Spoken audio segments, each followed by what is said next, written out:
Осы видеода крипто, яғни USDT-ді қалай вывод жасаймыз, соны көрсететін боламын. Бірінші жеке кабинетіңізден Payment Details-ті басамыз.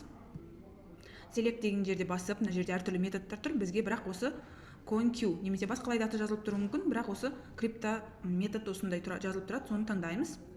Келесі мына жерде астында крипто адрес деп тұрады. Крипто адрес деген кезде астындағы Binance, Bybit, басқа да өзіңіздің крипто кошелектардағы адресіңізді, соны вставить деп шыққан адресіңізді копировать етіп осында келіп қоясыз.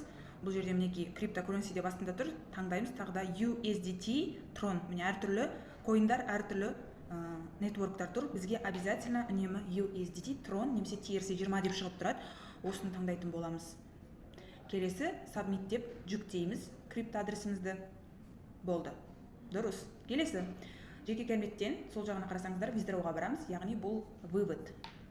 Мына жерде білеміз, ақшаны басқа видеоларда айтылған, тағы да айта кетейін, сіздің ақшаңыз рел аккаунтта тұр. Сол рел аккаунтыңызды таңдап, кошелекке қанша вывод шығарасыз, соны жіберіп аласыз. Continue деп басып жалғастырып, ары қарай сумманы жазып, оныңыз бірден брокерлік кошелекке түседі. Брокерлік кошелектен мінекей wallet.